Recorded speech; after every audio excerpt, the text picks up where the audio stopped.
Hi guys, ഇന്നത്തെ ഒരു cooking സ്റ്റോറിയാണ് കേട്ടോ. ഒരു സിമ്പിൾ ലഞ്ച്, ചെറിയൊരു മോര് കറിയും പിന്നെ ചൂട ഫ്രൈയും ഒരു കായുപ്പേരിയും അത്രയേ ഉള്ളൂ ഇന്ന്. എനിക്ക് ഭയങ്കരമായിട്ട് കുക്കിംഗ് ചെയ്യുന്നത് അങ്ങനെ ഇഷ്ടമൊന്നുമല്ല കേട്ടോ. പക്ഷേ എപ്പോഴും എൻ്റെ സ്റ്റോറിയും കാര്യങ്ങളൊക്കെ കണ്ടിട്ട് എല്ലാവരും പറയും നിനക്ക് കുക്കിംഗ് ഒക്കെ ചെയ്യാൻ ഭയങ്കര ഇഷ്ടമാണല്ലോ എന്ന്. ആക്ച്വലി കല്യാണം കഴിഞ്ഞിട്ട് ഞങ്ങൾ യിലേക്ക് ഷിഫ്റ്റ് ചെയ്തതിന് ശേഷമാണ് ഞാൻ ഇത്രയും കുക്കൊക്കെ ചെയ്യാൻ സ്റ്റാർട്ട് ചെയ്തത്. പിന്നെ ഞങ്ങൾ കഴിക്കുന്ന ഫുഡൊക്കെയാണ് ഞാൻ ഏറ്റവും അധികം കുക്കൊക്കെ ചെയ്യാറുള്ളത്.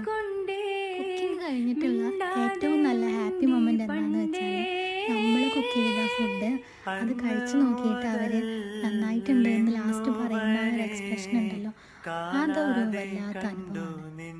അതുപോലെ തന്നെ ഇങ്ങനെ എല്ലാ പ്രിപ്പറേഷനും കഴിഞ്ഞിട്ടുള്ള സെറ്റിങ്സും എനിക്ക് ഭയങ്കര ഇഷ്ടമാണ്.